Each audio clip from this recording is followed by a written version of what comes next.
Hi everyone, my name is Lauren, and today I'm going to be talking about the Space Shuttle Challenger disaster. You'll have to pardon my sick voice, but I really did love learning about this and thought it was very interesting. The Space Shuttle Challenger disaster took place 35 years ago, and although some of you may be familiar with this case, I wanted to talk a little bit more about it.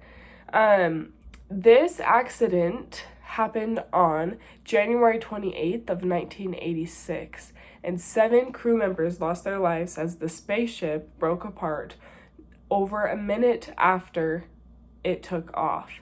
Now, I believe it was in flight for only 73 seconds before exploding. I will attach a photo here. But this was an extremely dangerous mission, as you can imagine. It is indeed rocket science, and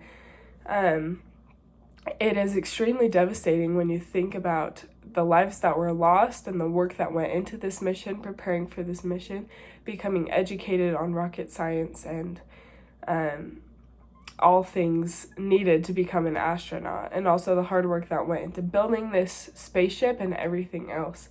But there were a few key things that were looked over that led to this fatal accident. I wanted to start with what I believe NASA could have done better.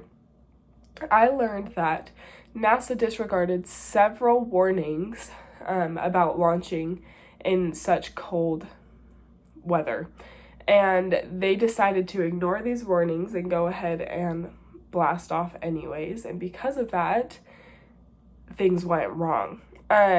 We did talk about, or I learned about these O-rings, and O-rings are what sealed joints on this spaceship, and because it was so cold, they lost elasticity and were unable to seal the joints as they should have properly. This led to a serious incident and could have been fixed or adjusted or found a different sort of O-ring to find a solution if these warnings had not been ignored. I think that is one thing that should not have been looked over, especially when you're putting the lives of others at risk.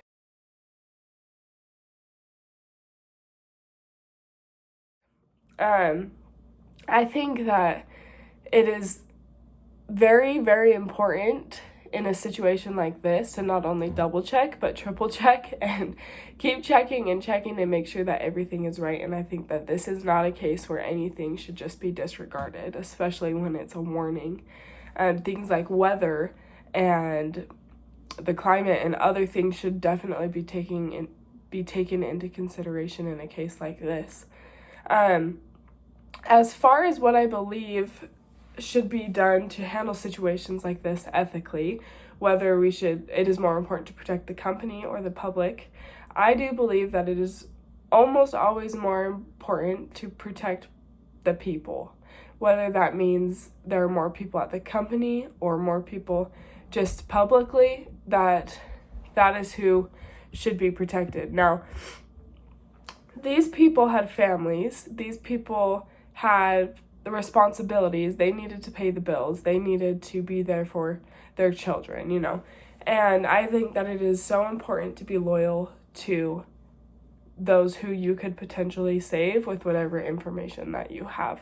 As I've taken ethics and values in other classes like that, I have also learned the importance of doing what is best for the majority of the people. And although that can be hard, especially when you're a part of a big corporation, I do believe that the families of the astronauts, the families who had to watch an explosion and see people die, it is very important to be loyal to making it right with them. But that is just a personal opinion, and I know that there's a lot that could be taken into consideration in this case, but those are my thoughts. And again, I really enjoyed learning about this and hope you learned something from this video. Thank you.